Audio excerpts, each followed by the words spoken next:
Welcome back. It's the Big Blue Banter, New York Giants football podcast. I'm Dan Schneier, joined as always my co-host Nick Filato. Tonight we're here to talk and recap the Giants' Week 10 loss to the Dallas Cowboys. We'll obviously also be talking about things future leaning, of course, with the Giants here in this game. Obviously not competitive by any means. I don't think anyone went into this one, Nick, expecting it to be a competitive game, but it was maybe even less competitive than some expected. I don't know. My focus, Nick, as we talk through tonight, and I'm going to filibuster a little bit to let people get in here as well. I'm going to post the link as well. My question, Nick, goes back to what you said last week, which is how in the world does Brian Daboll keep together a locker room that week after week is going to be playing this type of football? Because can you imagine being on the sidelines today as a Giants player and it's 28-0 or it's 21-0 and it's tough. And you saw today some fracturing. You saw last week some fracturing, and today even more so.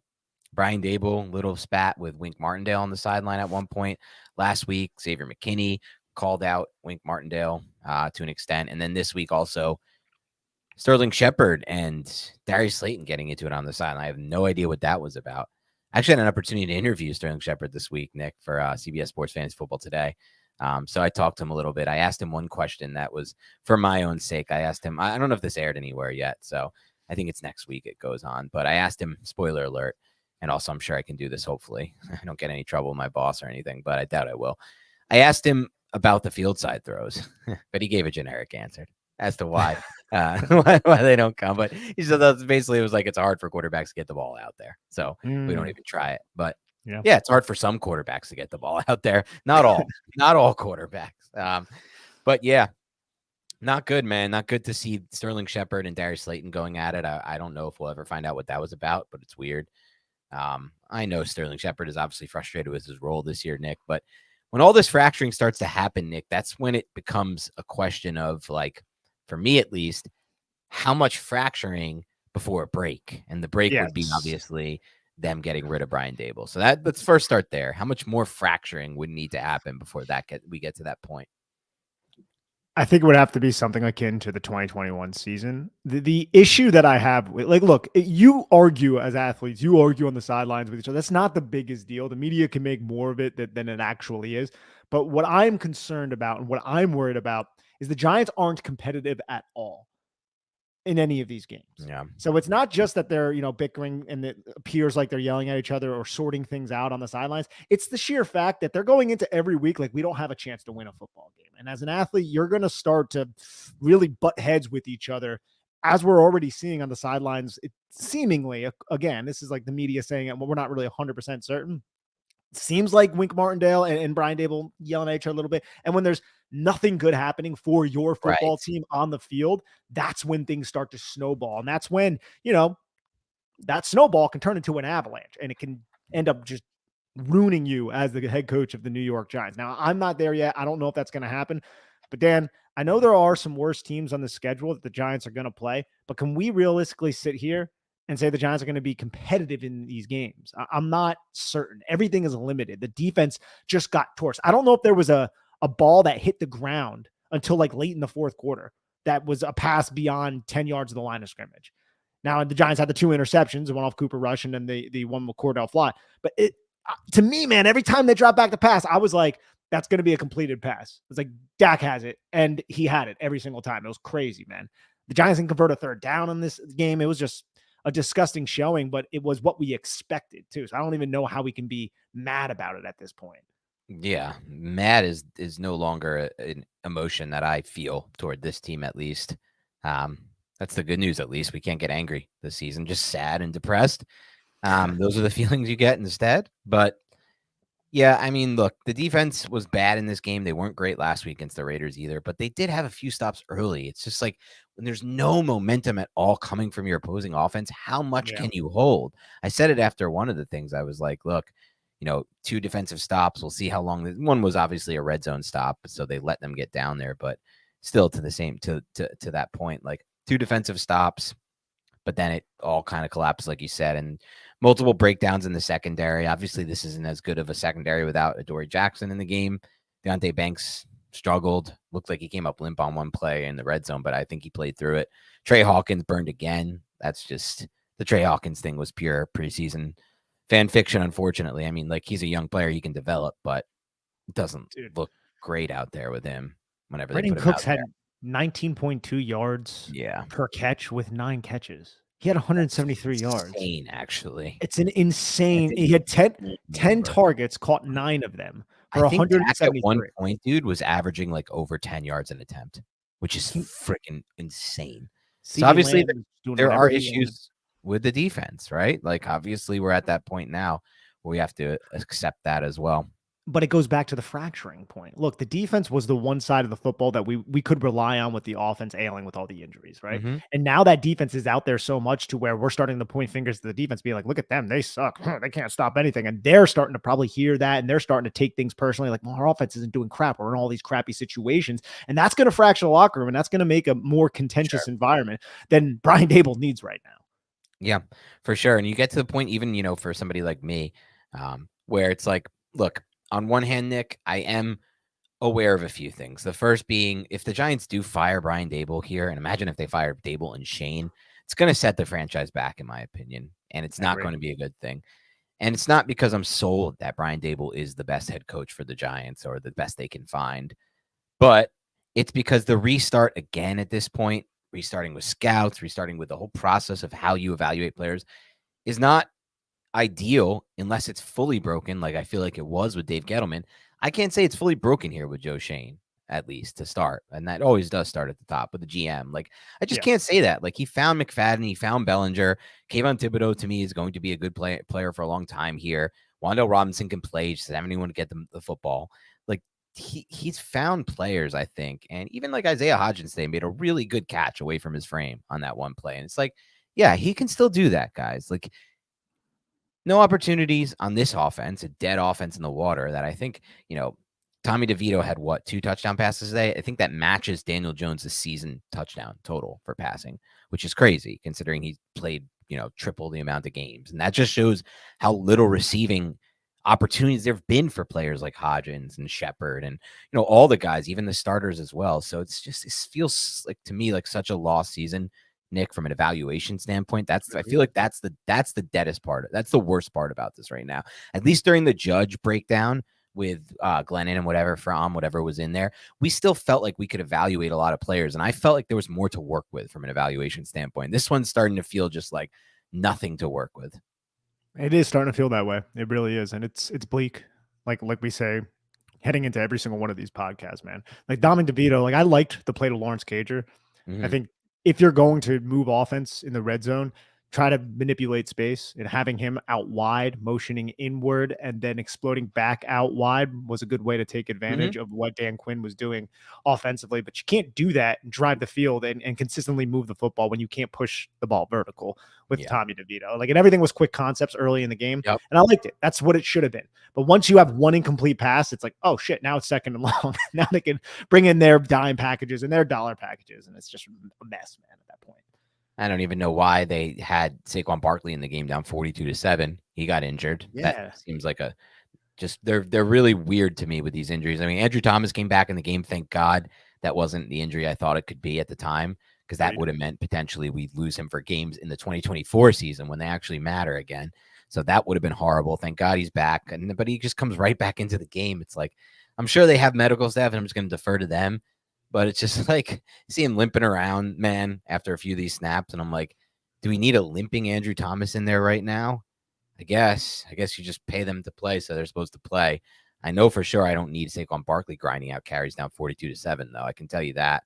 I don't care what anyone says about that. Pay him to play, whatever. It's just there's no value to have Barkley in there late in games. But as far as the Dable thing goes right now, Nick, before we get into some of these questions, I'll say this. We can't know for sure. I don't think that he's the right coach, Nick, because I think there's been enough warning signs this year that he's done things improperly. I think somebody said it best to me in one of my replies to that. He's like, and I apologize for not getting who this was. I think it was the Nards. And I'm blanking on your first name, but he said, it's funny how Brian Dable seems to play so fast and loose with the injuries, but all of a sudden, when it's an actual game situation, when to go for it, when not to go for it, or the right play call when going for it, he seems to tighten up and play conservatively. And I wonder how much of that is just the personnel.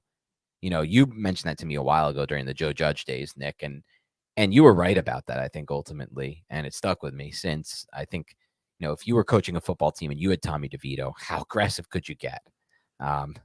But with that said, I was for the decision to go for it on 4th and 2. I wasn't for the play call, but I was for the decision. Yeah, the I don't play think a field call. goal, play call was bad, but a field Zone goal. read. A lot of people are like, you just take the points. Yes, zone read. Actually, a lot of people are like, you just take the points. I'm like, no, okay. Against the Jets 3 weeks ago, of course you take the points, right?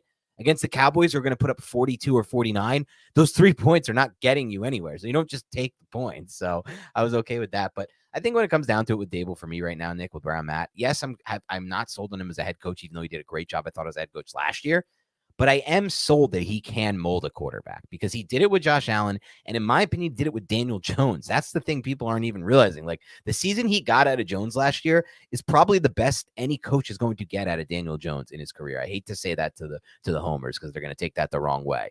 But I mean, he took a guy who was dead bottom of the barrel 2019, 2020, 2021, all the advanced metrics, everything you could want. EPA, bottom barrel Jones. Everything was horrible for Jones. And I'm including the Shermer year because go look back at it. He averaged 6 yards an attempt and wasn't actually good except for like 3 games against quit teams. He threw 5 touchdowns against the Washington team that quit on its coach. Like, look back at that. Take a look at the games against good defenses. And yet he turned in a career year out of Jones. He figured that out. He figured out how to maximize Daniel Jones. He figured out how to really evolve Josh Allen.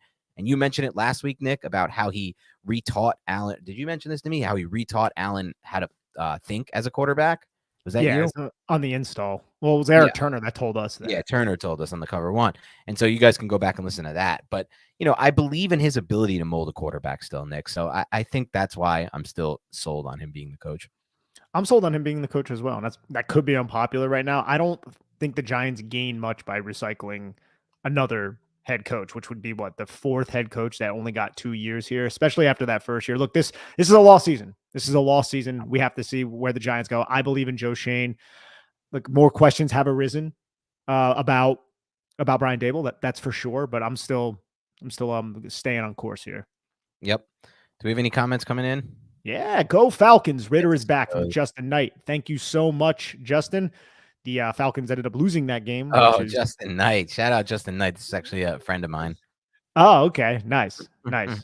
And then we have he's trolling us a little because I tweeted about that PI call on Drake London in the Falcons Cardinals game. I was so pissed about that call, dude. That almost cost the Giants. I missed it. Yeah, I missed it.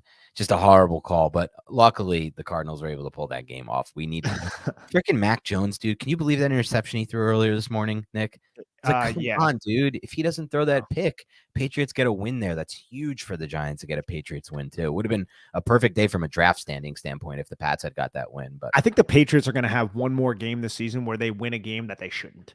Like they're going to beat like the Giants game, no, like that's a game that they should win. I don't know if Tyrod's better. But it's close. It's close enough. That game? When is Tyrod? I'm not sure. I'm not sure. But regardless of the fact, it's a close enough game to where either team wins. It's like, okay, they both suck. But I'm talking about. I hope that you think they'll win like a classic Belichick type game, like a Jet game or a Dolphins game or something. Maybe. Like I hope. Yeah, maybe not the Dolphins, but my point is, I'm hoping that they do that because the Colts also suck. And them getting wins is still somewhat good for us. That's true. Them getting wins is good.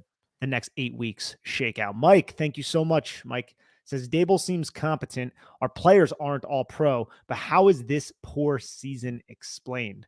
I think it's just a complete failure top down at this point. And maybe failures. Well, it is a failure though, but I think, again, I said this before, calculated risks that the Giants took, every single one of them blew up in their face.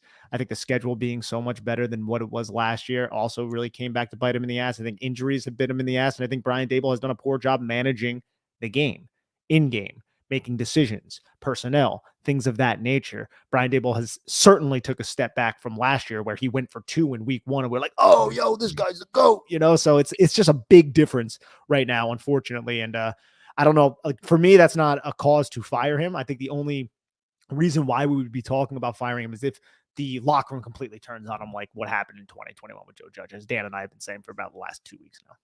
Yeah, I think you did a good job of nailing that, Nick. Only thing I would add is, like, I do believe pretty strongly that the reason it looks this bad is because of the injuries. And I know people are not going to want to hear that. Nobody likes to hear the injury excuse, but it's like, dude, come on.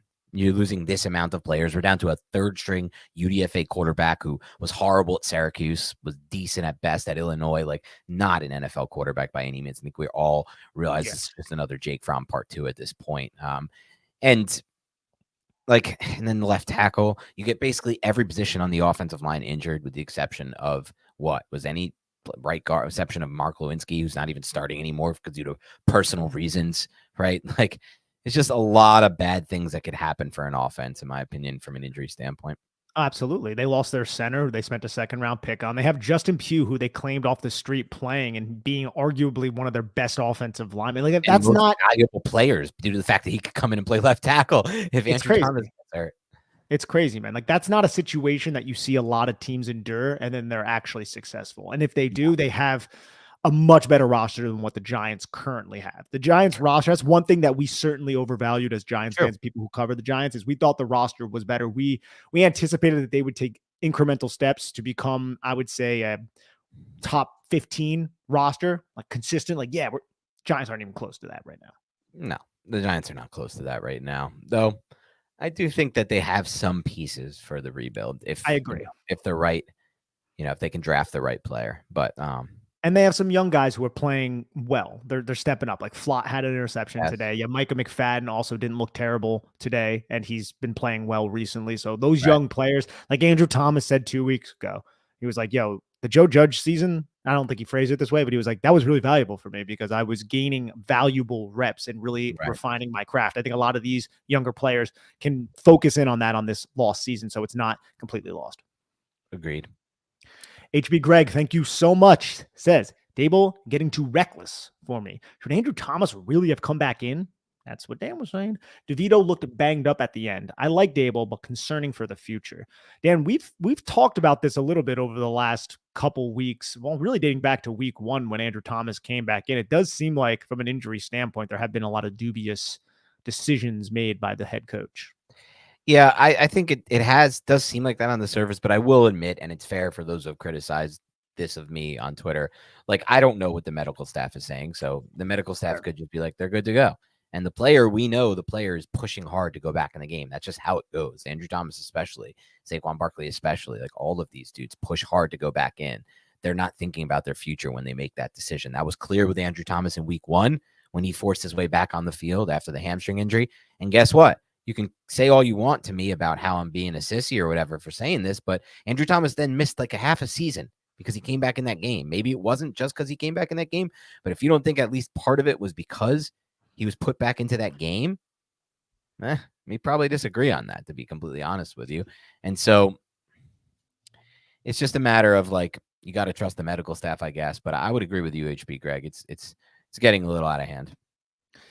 Man Ray, thank you so much. He says, we can't keep cycling coaches every 2 years. I've seen what Caleb Williams can do in a bad situation, and that would be franchise altering. Go Panthers. Yes, go Panthers. Let's win some games. Carolina, you don't even own your pick. Those wins are valuable to you. Come on. Yeah. The Giants right. Bryce Young can definitely can feel something at the end of the season, but I don't know. He looks so bad. Yeah, he does not look good out there. Tankathon has the Giants as the number 2 overall pick right now. So if the season were to end, that's what we're looking at. Sergio Rodriguez, thank you so much, Sergio, says, what do you guys contribute to the fall off in Dable's decision-making? What would be your plan to turn this team around starting with the next draft? I think the whole identity of the team is going to turn around, possibly. But if they actually go the direction of the quarterback, you're talking about an entire identity change. The offense is going to fundamentally change because there's going to be more at Brian Dable's disposal, more than likely, depending on what direction the Giants go in with who they select. And if it is a quarterback, I would imagine that he might have less limitations than, say, previous quarterbacks that have played for the Giants. Yeah, great question. Thank you, Sergio Rodriguez. They're great 2 questions. I'd first answer your first one by saying, what do I contribute to the fall off in Dable's decision making? I think it's just like natural human nature. When you're have a team like last year's Giants that's feisty and not expected much of, and he believes that, Opportunistic. what'd you say, opportunistic. Yeah. He believes in the new system at the time that he molded for that quarterback, right? Like he spent months working on a system that can fix Daniel Jones and all his flaws, in my opinion, at least, and get him functional, get the offense moving to some degree. He figured it out early last season. He went for it at 2 against the Titans, set the tone, and it was exciting. But now it's not exciting. He has Tommy DeVito in half these games, and not half these games, in these recent games, and he needs to find in his mind a way to keep these games competitive, I bet, is how he's looking at it. And in his mind, if he goes for it on, in a spot where he could be kicking a field goal or plays a little too aggressive, maybe it can ruin a game and make it uncompetitive. Now, the other side of that, which is fair, is everybody who's saying, what do you mean? It can't get worse than this. They just lost 49-17 and weren't competitive to begin with. What do you care? What should they care if they snap a ball and it's a sack fumble for DeVito or a tipped interception or an interception because they can't protect him? And maybe that's something that, is a valid argument. But, at this point, I would say that. And as far as what would be your plan to turn this team around starting with next draft, I'm going to reserve that for when Nick and I have more time to study the draft, to be honest with you. But, if the Giants keep losing and get themselves in the position or just hold where they're at now, number 2 overall, it's most likely going to be Drake May or Caleb Williams for me. And my early lean right now is Caleb Williams. I don't foresee that changing based on the tape. Because to me, Williams is just a better prospect, unrelated to tape, just that kind of arm talent. He's going to, in my opinion, when he enters the NFL, Caleb Williams, he's going to have top 1 to 3 arm talent. And honestly, like as Mahomes ages and Josh Allen ages, he's probably going to have the best arm talent in the NFL. And you could work with arm talent. You could work with elite arm talent if you have the right coaching. So, yeah. And if the kid is coachable too, which it seems like he is. If the Yeah. kid is coachable and he could take to what you're trying to Right. tell him and you can make all the throws, the entire playbook is going to be open to him. Right. And it makes it so much harder for defenses to scheme to stop you. Absolutely. Jay Ferris, thank you so much. He says, I like how Nick looks like a Brazilian teenager every time we get blown out. Great show, guys. Thank you so much for the kind words and the remark or the comparison. Brazilian teen, the teenager part I don't understand because I do not look like a teenager, but thank you. Brazilian. I don't know if you've ever got Brazilian before. I've gotten everything before. Bro. Okay. Yeah. Yeah. But Matt Peliquin, thank you so much, says, why don't teams carry a game management coach? I've always wondered this too, Matt. I think the Giants kind of do, though. Like, it's not they have like a million staffs. I feel like they have a million people on the staff. So they have people up in the front office, I believe, that help with the analytics. It's a part of the analytics department. Now, I don't know if that's Cade Knox's job, and someone could probably correct me on that, but they have people hired to help with decision making in certain situations. They're not called game management coaches. It just doesn't seem like the Giants, they have done that great of a job. And it seems like every time the spotlight is on, huge decision. What do you do in New York Giants? They just don't make the right decision, unfortunately. All right. The Nards. Look who it is. The Nards. Thank you so much, the Nards. You're doing the Lord's work, guys. Well, thank you, the Nards. Rest of the season will be rough. Thanks for sticking it through with us. Yeah, it's going to be tough, man. A lot of these shows, man, Dan and I try. We get on here. We watch the tape. We're going to be up early in the morning watching the tape. And it's just like, oh my God, man, it's a lot worse than last year.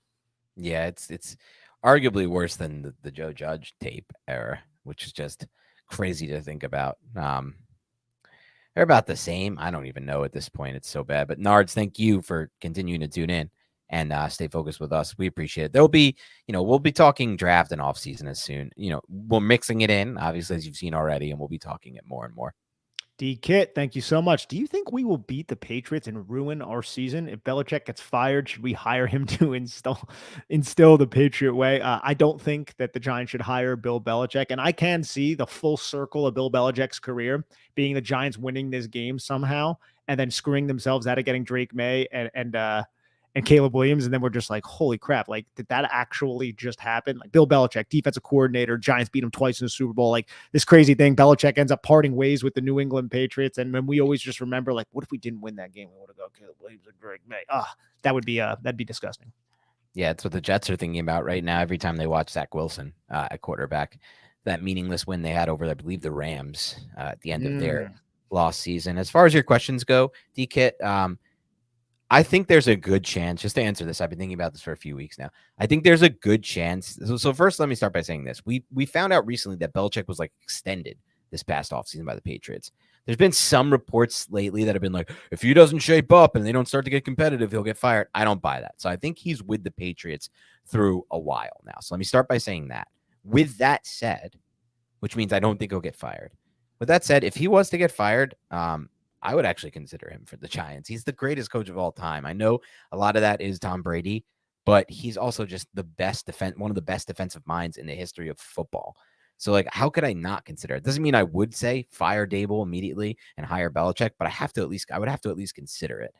But it would definitely concern me at the core. Like, my thing, Nick, is like, yes, you could be getting the greatest coach of all time, a Hall of Fame coach versus Brian Dable. But at the same time, does it matter if the Giants are drafting a quarterback and you could be risking having like Bill O'Brien or someone trying to like build him up instead of Brian Dable? Like, I'm focused on the quarterback. Now, with all that said, by the way, D-Kit, I wanted to say this. This is my main thing I wanted to take away here, tell you, Nick, and to those listening. I am fully convinced that Bill Belichick will be doing tanking ways against the Giants in that game. I'm just a conspiracy theory of mine.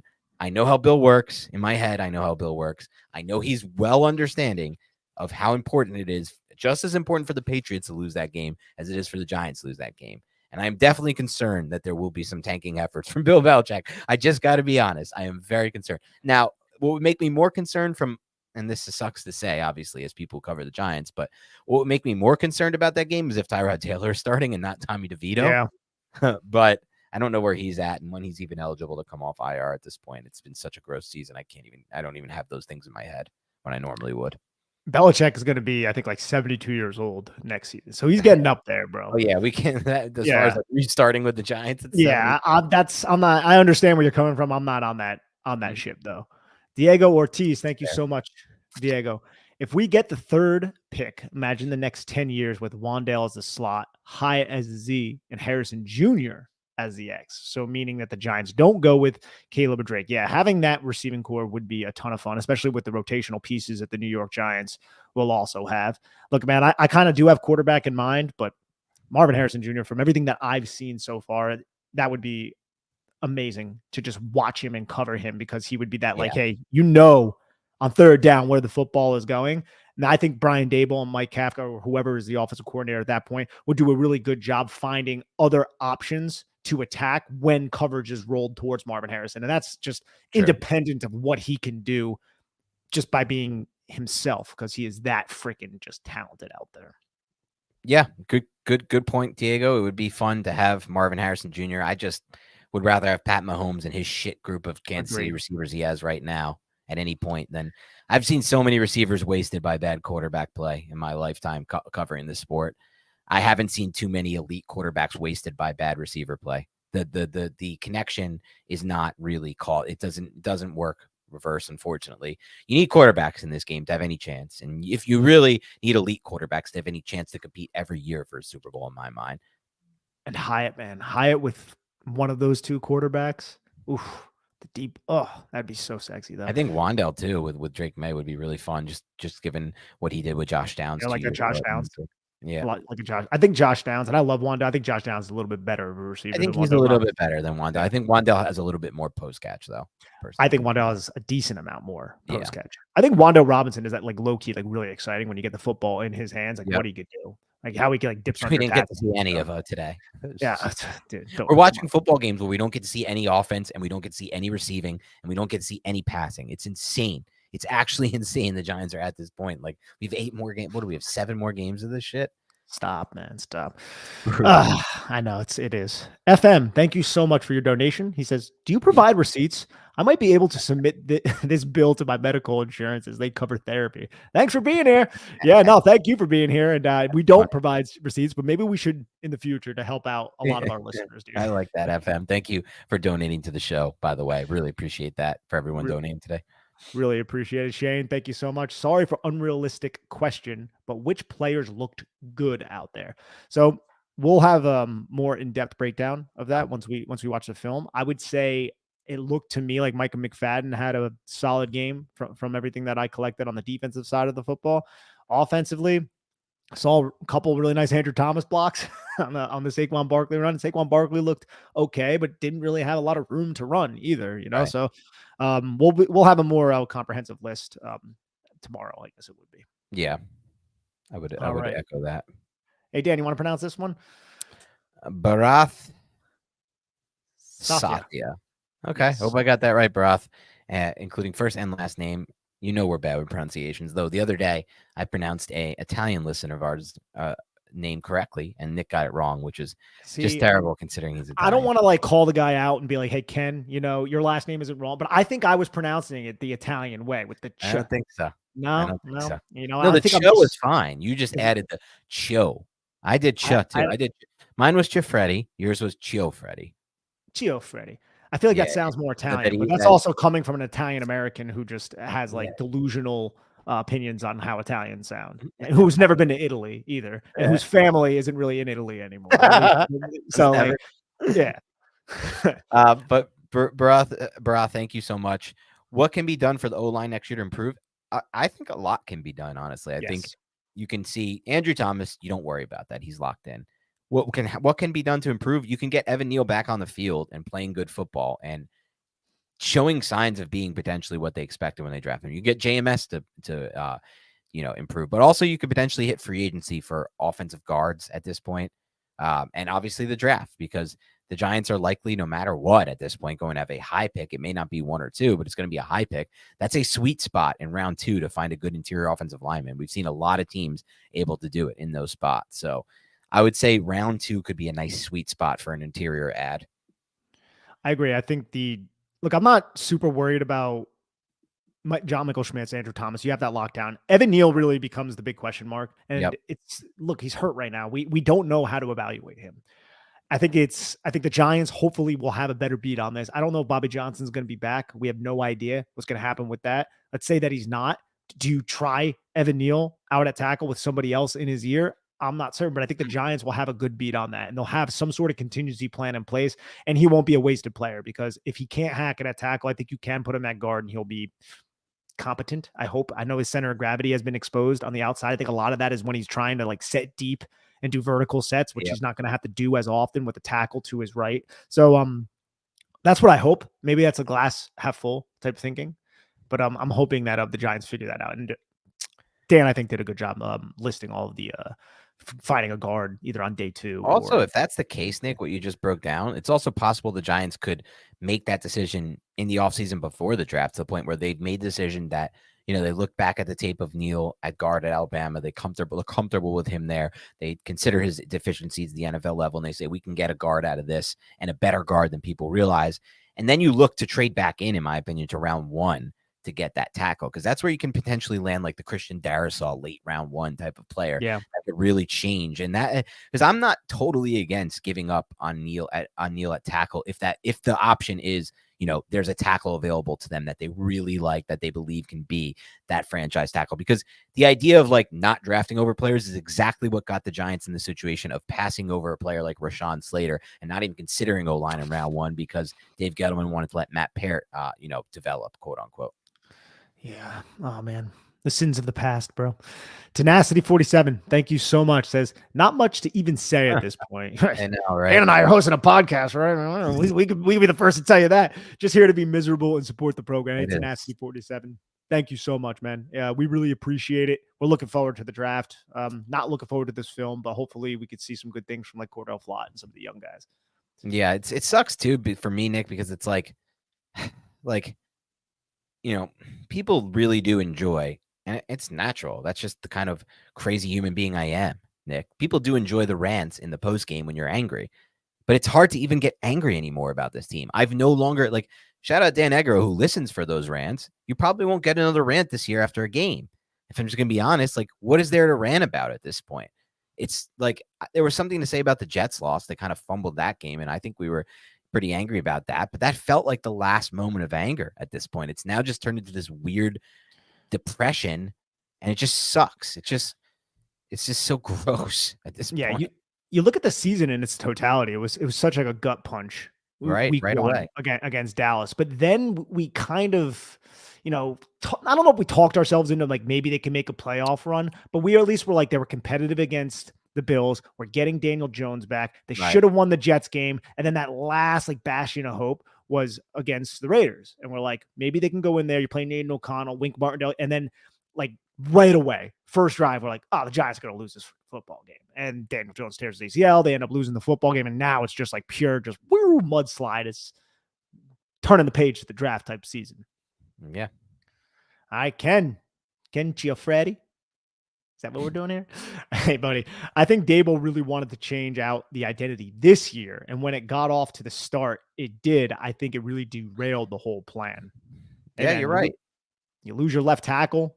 Your quarterback gets injured. Darren Waller's dealing with all of these hamstring issues. I think they wanted a bigger role for Paris Campbell. That was never seized. Yep. And it seemed like every defense knew exactly what the Giants were going to do. And the Giants just didn't have enough in their arsenal to effectively adjust against the personnel that they were going against. Because remember, it was murderous row early on in the season for this team.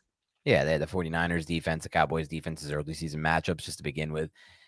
Yeah, I think that it did get derailed, but I think, some of what they had in mind for players like Paris Campbell was, I think it was to be a vertical player as well, because he had some film that showed he could win vertically. But like when you don't throw the ball vertically at any point, you're not going to get any vertical production of any player, let alone somebody who's looks like a gadget player out there in Campbell, for example. So I just think it got derailed when they tried to expand this offense. They ran a smoke and mirrors offense, if we're being honest, last year. It was a great idea. It worked. It revived Daniel Jones. It made him top 10 in EPA, which he was, again, bottom 3 every year of his career. And then they ground out a top, like the Giants moved the ball. They didn't have explosive plays last year, but they were able to move the ball thanks to Brian Dable, in my personal opinion, for the most part. And then defenses adjusted to it. They took it away. And then what do you do when defenses adjust? The good teams, they have a counterpunch for it.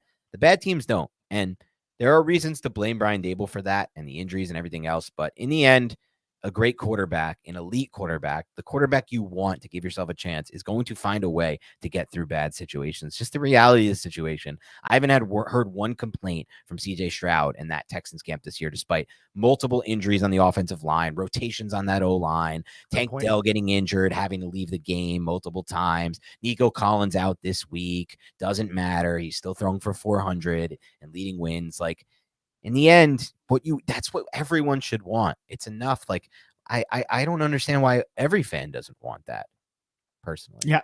Yeah, I don't understand it either. Having a top-notch quarterback that's the key.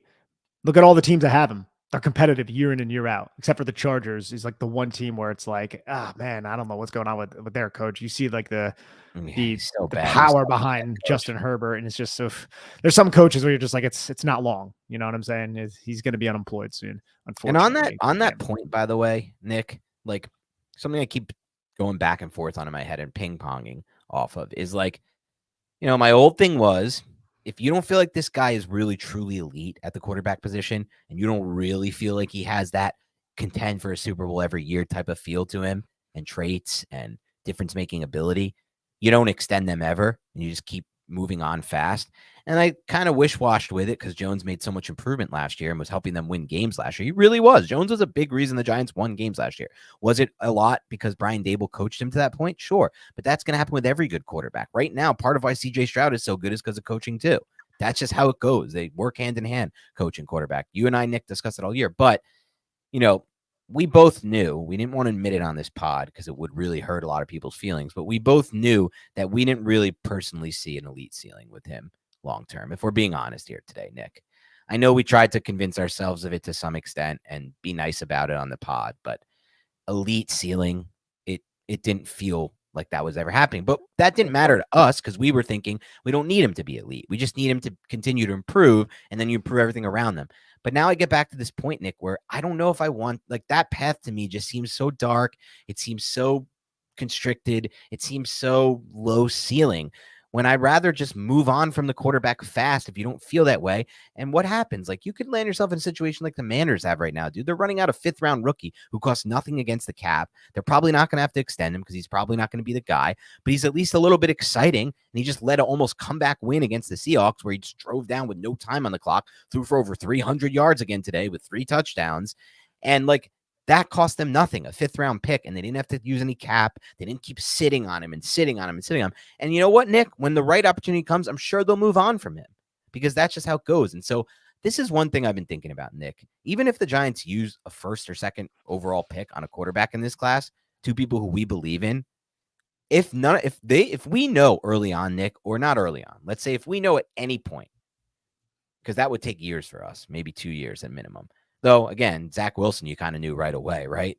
That he wasn't the guy. It was pretty So soon. it's like something, but we hope those guys, whoever the Giants draft, isn't going to be that. But if at any point you know it, man, I just want to move on. I just want to keep recycling and move on. Take your chances. Keep swinging, man. Like, don't sit on one guy and be like, we can make this work if we just do this and this and this. Oh, no, injuries. Now we can't judge him. Oh, another injured season. Now we can't judge him. Enough of the we can't judge the guys.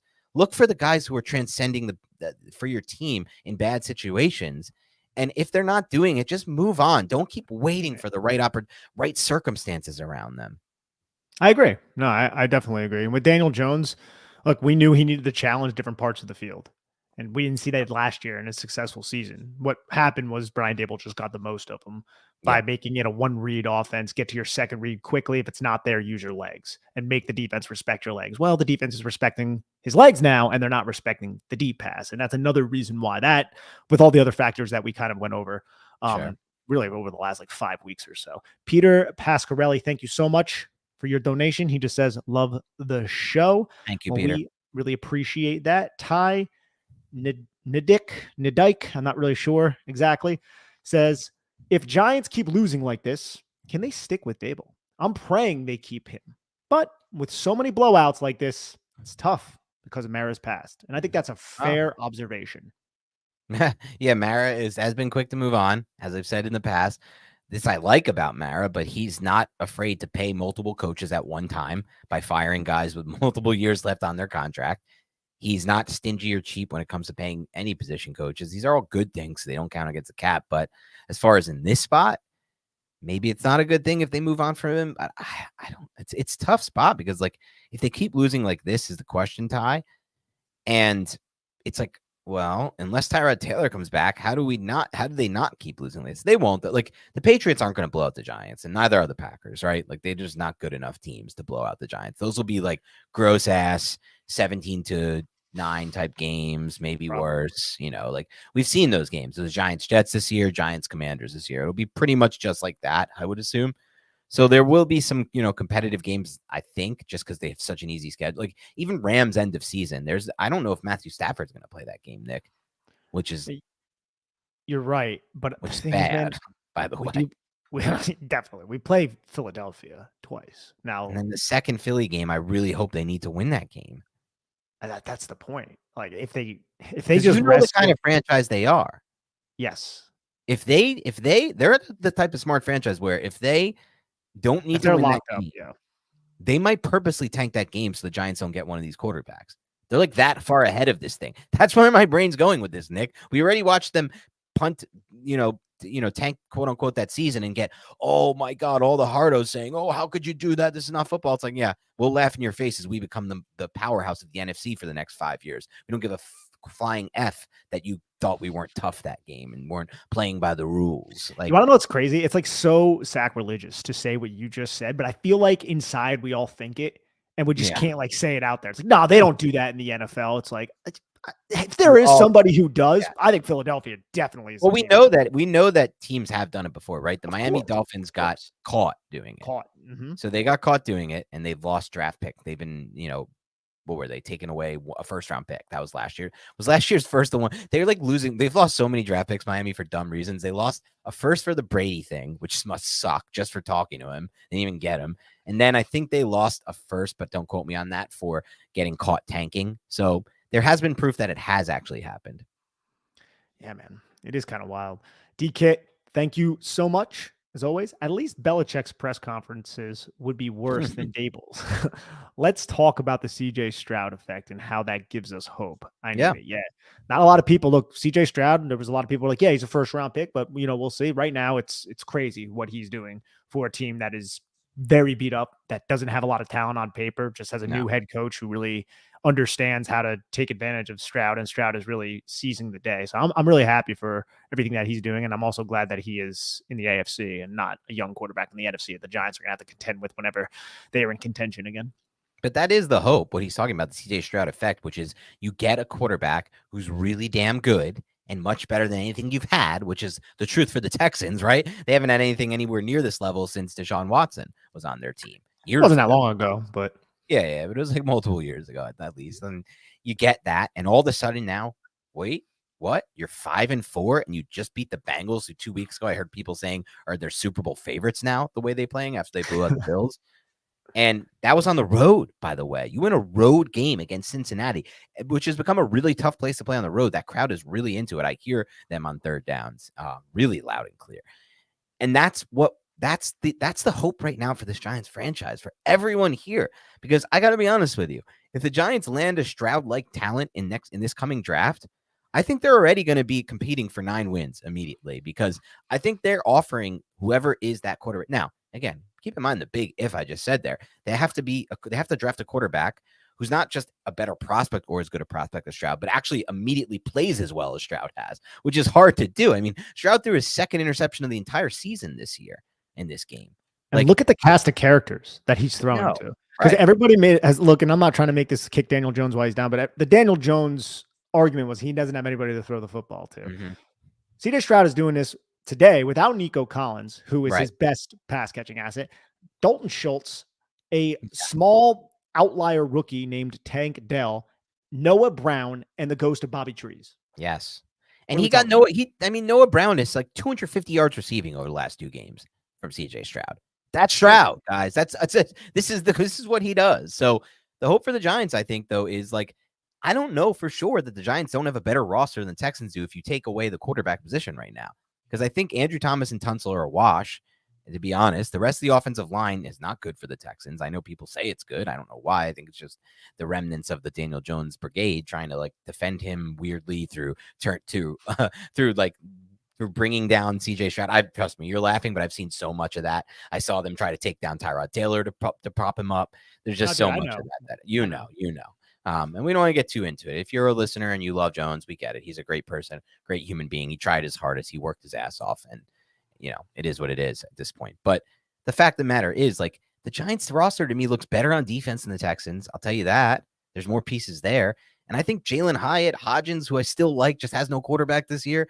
And the rest of that cast, including potentially Waller, if he could get back healthy for next year, could all be contributing pieces if the quarterback can hit.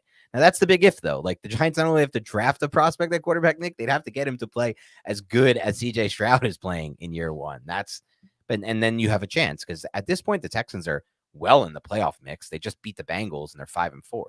I would say the thing I appreciate most about Stroud is he's just letting it rip, man. I know. He really is. Nature to him. He gets rid of the football so fast, and he's so aggressive downfield with it. If he has a one-on-one matchup with Tank Dell against even a good, like, he's going to take it, and he's like trusting his guys to make plays. And a lot of the time those guys are making the plays. There's something good cooking down there in Houston. HB Greg, thank you. As always, says Tyrod is not back until the Packers at the earliest. Okay. So we're going to see possibly Tommy DeVito against the Patriots, but that's in 2 weeks. We have Washington before that. Jay Ferris, hey, thank you so much again. He asks, is this season a disaster if we don't get the first or second pick? I think this is a good question. Evan Neal with a strong swing tackle next year behind him or at guard. Has the Lion done enough for year 3 at right tackles? So that's a nice little throwback. Yeah, I don't know about Evan Neal. We don't even know if we're going to see him again. I would imagine we do see him again, but I don't think it's a certainty, right? Depending on how this season transpires. I can't say that he's done enough to secure that job. I think it has to be a conversation. And is it a disaster? I don't think it's a disaster if the Giants don't get the first or second. That is tough. It really depends, man. I haven't done enough work on all those other quarterback prospects, but I'll say this just off of what I know now, or what I feel like I know, not a disaster, but not desirable. Like, I think getting the first or second pick, securing yourselves into one of those 2 top quarterbacks gives me a warm and fuzzy feeling. Dan, what's your beat on that? I mean, as long as they don't screw it up, if they could at least get a top 3, they would get Marv Harrison at least. So it's like a pretty good consolation prize, in my opinion. This guy, I think, is going to be the best receiver in the entire NFL within a year or 2, if not right away. I mean, this is just how I feel about this guy. I think I've watched a lot of Marv Harrison, man, just from watching Big Ten. I think he's just, it's like a unicorn prospect to me, Nick. I really do feel that way. His body control in the air. He makes all the tough catches. He's 6'4". He can do basically everything that the best receiver in the NFL can do, and some that they can't do, in my opinion. I would say that's Justin Jefferson. He's not as fast as Justin Jefferson. He's probably not as quick at getting in and out of his breaks, Jefferson, but he's also a lot bigger than Jefferson. He's also a lot better body, not better, actually, yes, better body control, but that's not saying Jefferson's isn't good. It's just saying watch Marv Harrison contort his body to make a catch and tap his toes on the sideline time after time after time after again, playing for Ohio State these last few years. And he scored the first 3 touchdowns of the game this past week. Just a you can't guard me type of thing. And the defense has their attention toward him every single play, right? So I wouldn't say it's a disaster just because Harrison is in this class. But then they'd have to then follow the Eagles path and hope to hit on a Hurts type prospect in early round 2. That's the next step at that point, I think. And the other part of his question too, the strong swing tackle next year, I would fully support that. Just another lineman who can come in and hey, if Neal doesn't work out, we could try him at guard. And then like Tyree Phillips, could that be him? I thought Tyree Phillips was a lock for this roster. He ends up not making it. Now he finds his way back, and it was just like that was kind of odd, right? He went to Stoutland University for a couple games, came back and was better. No, but got to have a contingency plan for Evan Neal not working out, which would be an absolute disaster if we're talking about disasters in the draft. Yeah. Evan Neal not working out at right tackle is an unmitigated disaster. Chris Perry. He became an all-pro guard. That would be the only way where I could. I think if he doesn't work out at tackle, he's not going to be that good of a guard. I completely agree with you on that. Serviceable. If he's a serviceable guard and he could be a guard throughout his rookie contract, maybe work his way in a second contract, consider that like a win at that point. Not at the 7th overall pick, but just like, wow, you could have just been a bust like out of the NFL. At least you're providing some utility, but that's still a net loss, dude. Yeah. Chris Perry, did you know that fish and chips originated in Portugal? I did not. Anyways, tough season. Thank you for everything, gents. Should sit Thomas for this year. I think I did not know fish and chips originated in Portugal. I think the vast majority of Americans would imagine that it originated in, England. But what's your beat on that, bud?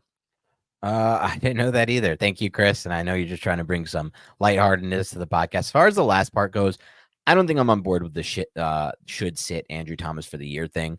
Neither am I. Players are paid to play. I just am on board with, look, if he is like hurt and like limping through practice and just doesn't not 100%, then I'm on board with just resting him. Like, of course, like just like let's not be jamming guys through injuries. I should say, like, if they're healthy, play. If they're playing through injuries, give them extra time.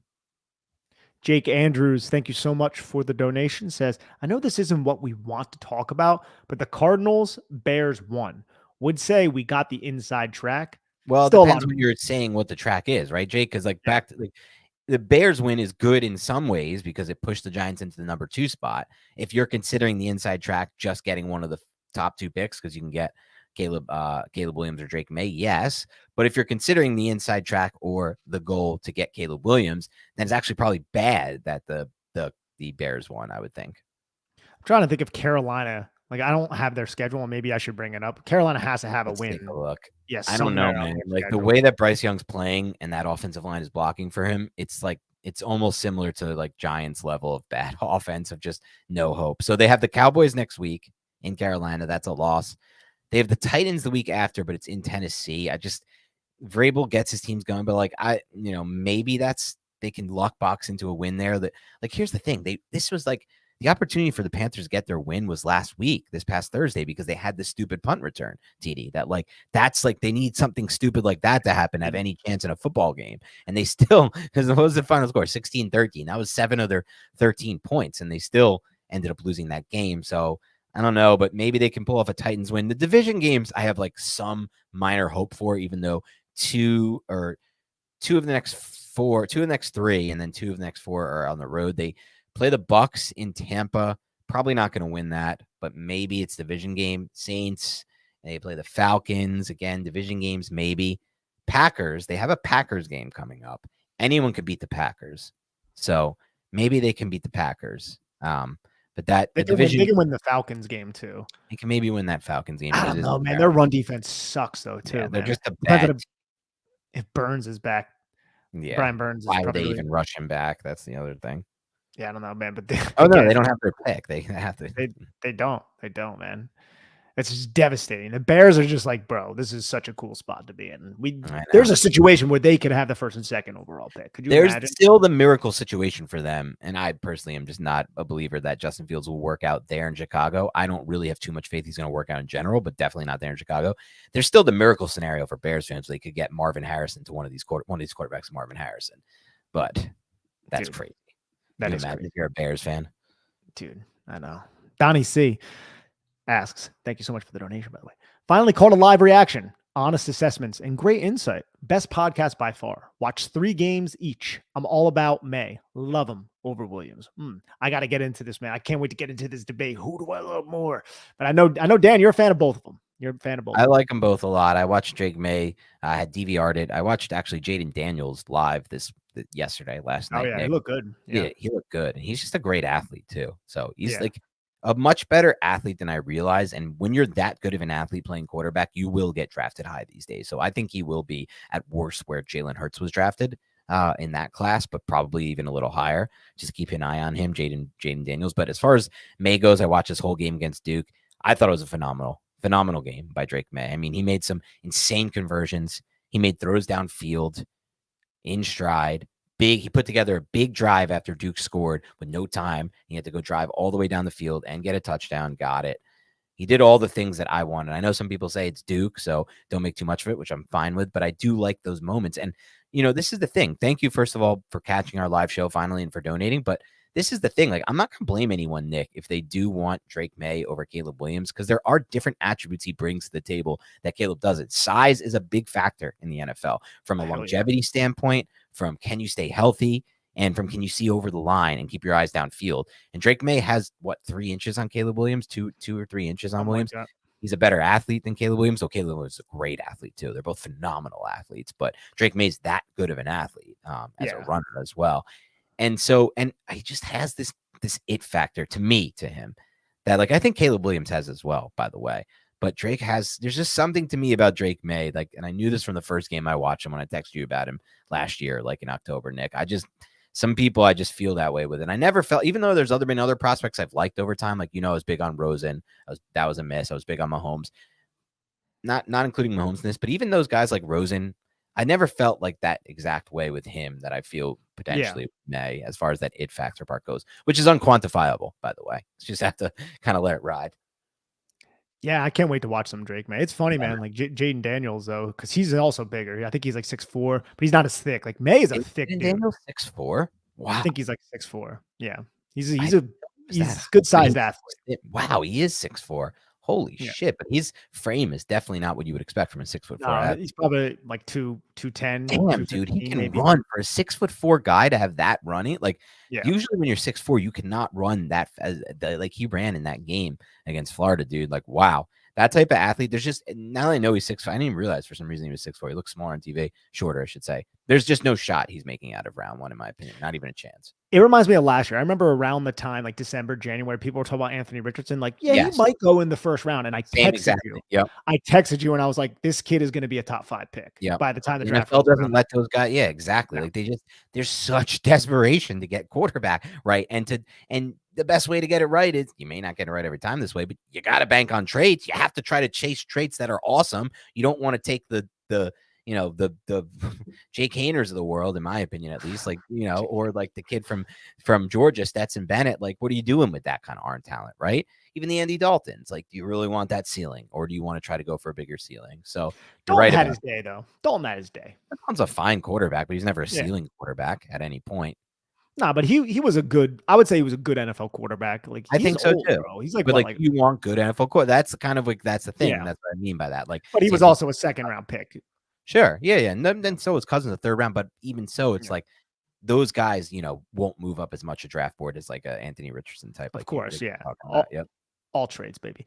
All right, last one, Kyrie Simpson. I hope I pronounced that correctly. Thank you so much for the donation. Says, Dan, need receipts on this take. If we get a CJ Stroud type of talent, we are 9 wins next year. Seriously, are we a quarterback away from being competitive? Yeah, so this is an interesting question. I'll let you answer this individually, Nick. I think it goes against the grain for what most people think, but I do believe the Giants are a quarterback away from being competitive. I would argue every team in the NFL is a quarterback away from being competitive. And I would argue, with that said, that the Giants are nowhere near in every team in the NFL type of situation, aka the bottom of the barrel. They have a franchise left tackle who's young. They have the best defensive tackle, in my opinion, in the NFL, potentially the best defensive player in the NFL on a snap-to-snap basis. They have those two locked in. They have other contributing pieces: Kayvon Thibodeau, John Michael Schmitz, Jalen Hyatt. The list goes on of guys who may be lower tier than that as far as upside go. But if you get CJ Stroud, look at the Texans won 3 games last year, Nick, right? What did they win?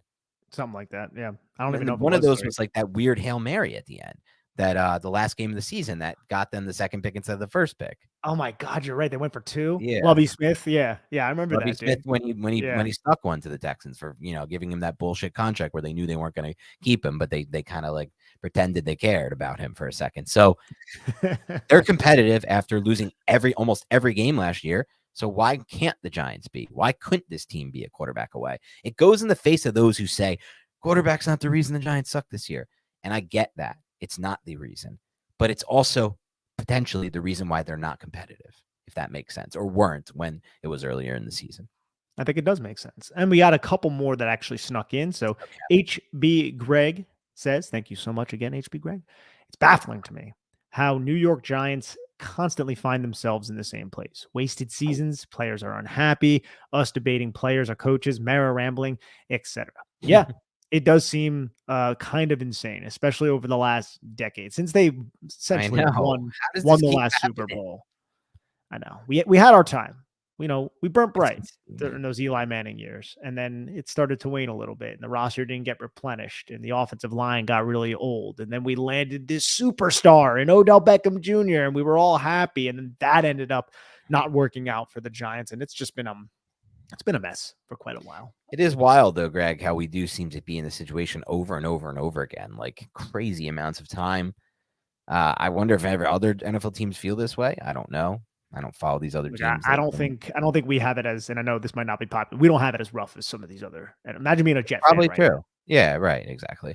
Though I did just a report before this that Aaron Rodgers is according to Melissa Stark. This is insane, Nick. He's planning to come back by mid-December. Dude, an Achilles injury is supposed to be like a 9 to 12 month injury. Dude's 39 years old. How the hell is he doing this? Ayahuasca, man. Let him be.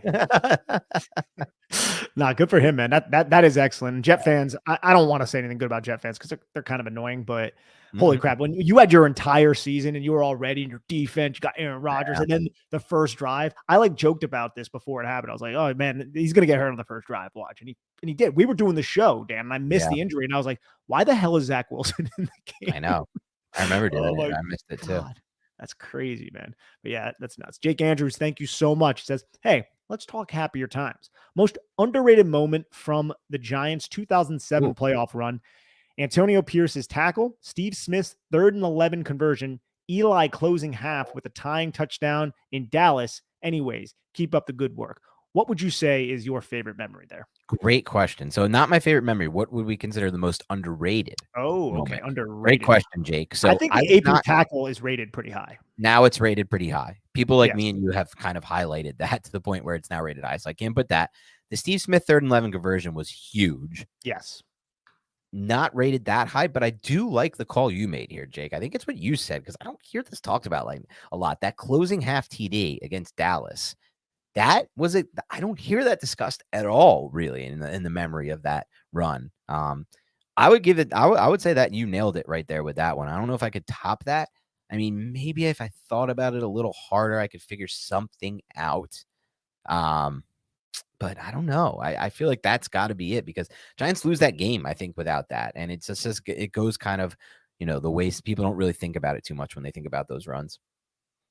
Yeah. So I probably would go with that as well. Now, I really wanted to go with the 3rd and 11. And now that touchdown was to Toomer, right? Am I thinking of the wrong play? I think Amani Toomer. It was. I'm actually pulling it up right here.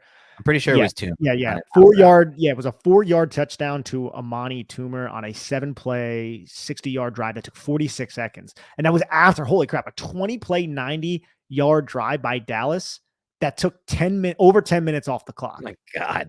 And I remember that drive because Marion Barber punched it Yeah, I in. do remember the end of that. I remember that drive. But yeah, no, I remember the Giants came down and they scored, and they benefited, according to this, from a 15-yard face mask penalty as well. But damn, dude, yeah, I might have to go with that, man. Jake Andrews knocking it out of the park, bro. But yeah, we're out of supers now. And all right, well, thank you to everybody for commiserating with us. We see you in the chat as well. Better times are hopefully ahead. I can't say they're definitely ahead, but hopefully. And obviously, stick with us. We'll have film reviews. We'll have more things like we did last week, which was a live Q&A. We'll have a mailbag. Probably won't this week. Not this week. Yeah, no, we're not going to do that. We can't do that every week. There's not enough there until we start to do the film evaluations of these players. It's going to be a lot of the same. But with that said, we'll figure out creative ways. We have to, we want to, and we like talking about the Giants. And we like that you guys are with us to talk about the Giants.